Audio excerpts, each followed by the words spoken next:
Water level right here. The water came all the way up to here during the storm. Yeah, inside the building. And we're already up 4 feet. Nice.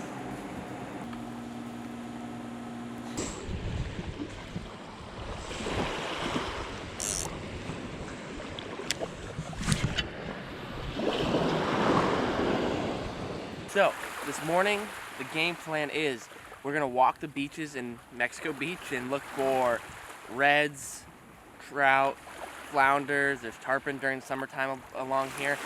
And just see if we can do some shore fishing around here and kind of explore the area.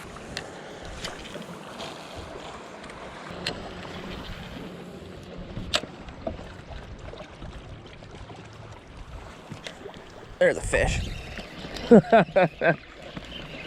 I need the little trout. Ladyfish. Great, great.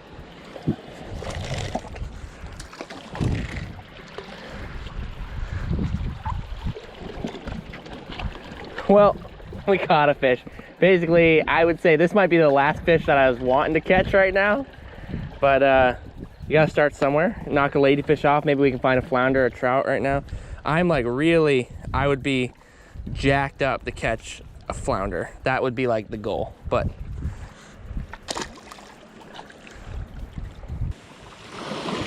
there's the fish. What do we got here?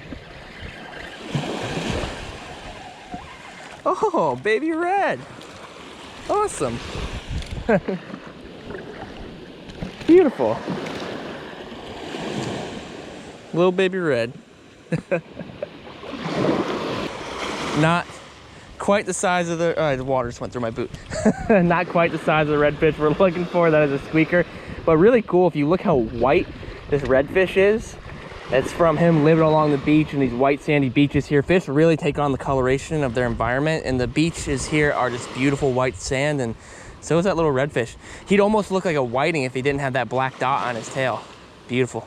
That's the species we're looking for, not the size, but the species, huh?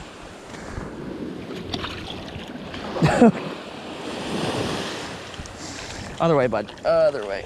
Come on. Okay.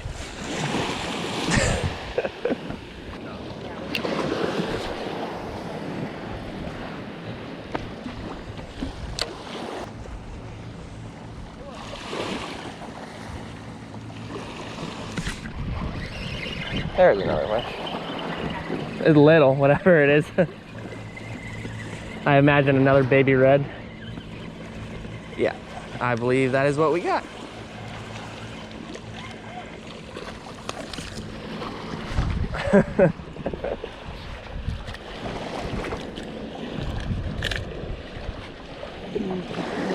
He is a bit bigger and a bit redder than the other one. That's cool. He's got 3 spots on each side. It's always really, really neat. A lot of people have asked me before, why do redfish have spots on their tail like that? I believe the intention is kind of like a false eye, so when they're babies, predators will strike at their tail instead of their head, and helps them survive a little bit longer, at least not get their head crunched off. I would be really stoked if we could catch a big one of these, but I'm happy to catch even some little guys. So all we're doing right now is we're actually fishing the mouth of a little, basically, canal system that goes back into a harbor, but there's current coming out of it.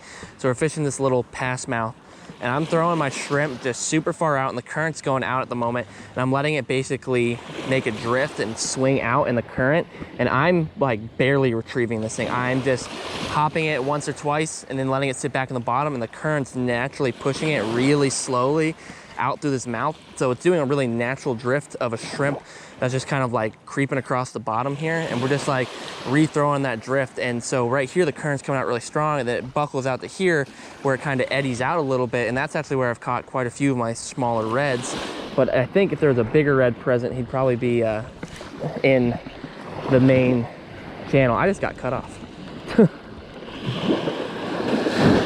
And I just got cut off, and something large just jumped out of the water with my shrimp in his mouth.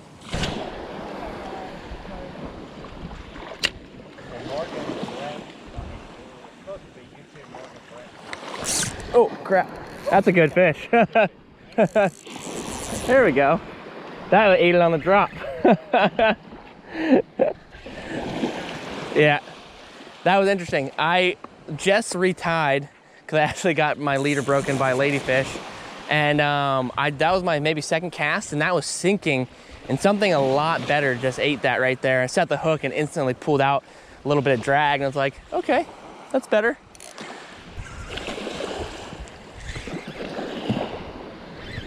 Could be a decent red. That was cool, man. I mean, much better fish than these little 10-inch reds we've been hooking. And like I was just saying to the GoPro, I was talking about how I think the bigger fish are really gonna be in that current drift. And the shrimp was just naturally floating through the current. Like I never even jumped it or bumped it once. I was just letting it float and got hammered, and all of a sudden it was on. It shouldn't be a too bad fish, man. It's got weight to it. This is really cool, man. Like this could not be more sick.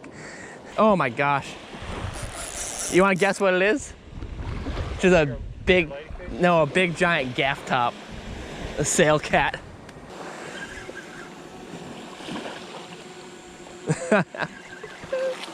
I can't believe that thing hit that hard.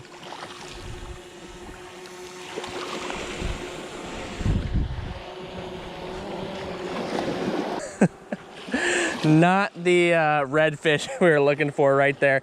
And Alex even put up the drone and stuff because we thought it was gonna be a good size red. I'm using really light gear. Of course, the freaking sail cat, man. I mean, they're sweet fish. I mean, that's a very cool catfish, but they are kind of annoying sometimes, man. That's cool.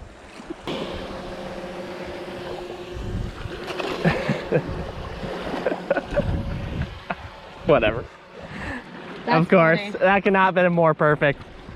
It literally hit and like took out a little drag and head shook, and I was like, this could be a redfish. And then about like 30 seconds in, it just kind of started dragging around, and I was like, oh crap. All right, last cast here, then we're gonna move spots.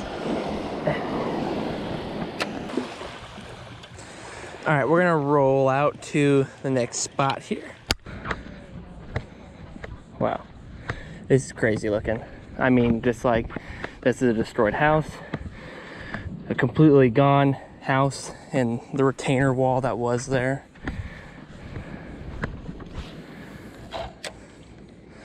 It's kind of a surreal, like really feels weird to be fishing this type of stuff right here. And this is just a little canal that dumps into the bay. This is so interesting looking right here. Like, I don't know if I've ever fished anything that looks like this, where we have this little cut canal that's like a sandbank that's been cut, like these destroyed houses, and then just like beautiful white sand beach and beautiful ocean right there. And if you were just looking this way, you wouldn't even think anything about it. And you look behind you and it's like all these homes being rebuilt that have all been destroyed. Dude, there's a baby shark in the surf right here. Oh my gosh, that's so cool. All right, I've returned back to where I started fishing this morning. The adage is almost always true, don't leave fish to find fish. That's what I did this morning, and it did not work out for me at all. So I've come back to where we originally were finding some fish. We're gonna see if we can maybe whack like 1 or 2 more fish here. Who knows? We'll see what happens. And then, unfortunately, I gotta make the return back home down in South Florida.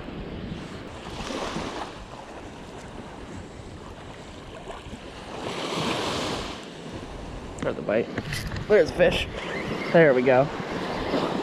That could be a red. Could be a little red, not big. The bites, man, have been so insanely subtle, or it's just like literally like the tiniest tap and you just gotta swing on them. Here's just another little baby red. That's what I'm talking about. Another very silver and blue redfish. If this is the first redfish you ever caught in your life, you'd probably not even understand why it was called a redfish right here. Awesome. Third redfish in the morning. I really would love to catch one that's like in the slot size, you know, like an 18-incher or above. But I mean, I'm happy to catch anything in a place that I've never fished before. But man, the bites are subtle. Like, I literally was feeling like a tiny tap like that, and just swinging on them. You know what? Even though I've caught a bunch of fish on the shrimp I've been throwing, I'm gonna cut it off and try something different and see if maybe if I do a little different presentation here, I might stand a chance of finding either a bigger red or that flounder I've been hoping to find. All right, scented shrimp on a jig head here. Something that we could throw out, probably throw it a little further. And maybe something with a little scent might bring in that flounder we're looking for, or could convince that bigger red to chump, or it's gonna do exactly what it was doing to me this morning when I was throwing it. I'm just gonna get bit off by ladyfish and pinfish, and all that type of stuff is just gonna rip up my bait.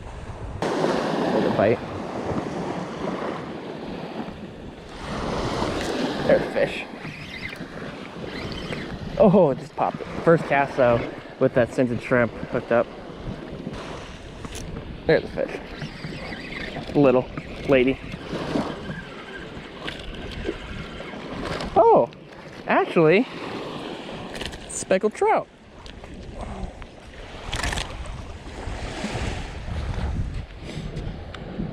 This thing is not being cooperative.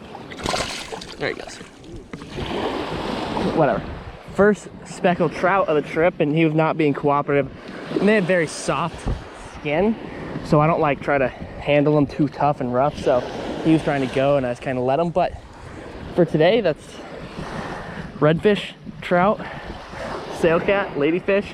We're one fish away from, or two fish away from two different slams. If we catch a jack, we'll have a trash can slam. We catch a flounder, we'll have a inshore slam. But it's been awesome catching fish, just walking around the beach, and it's been really, really great.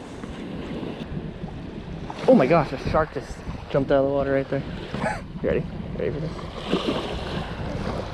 Oh, it's a crab. Oh my gosh, that's the funniest thing. That's really funny.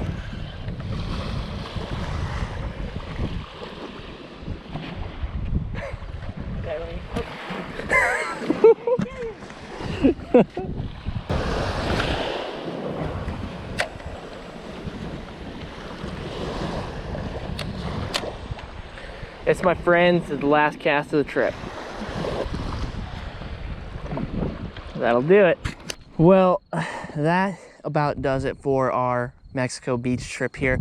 It was a really great experience, even though, you know, we didn't crush the fish. There's lots of really amazing fishing here and amazing people, and it's hard being here and really seeing what happens. Like right now, we're standing next to another foundation of a home, and all around us are just empty foundations, one after another, where all these houses got swept up. And there's like a few houses dotted around here, but there should be, you know, like 30 houses right here where we're standing.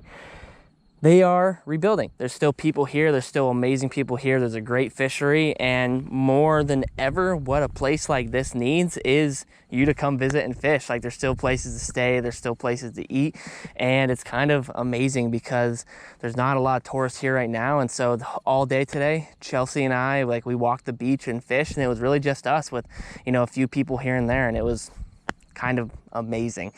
So if you're looking for somewhere to go, I would check out Mexico Beach, man. The people here are amazing, and they need people to come and rally around them and come fish and come stay here more than ever. And what's a better excuse to go fishing than helping the community out?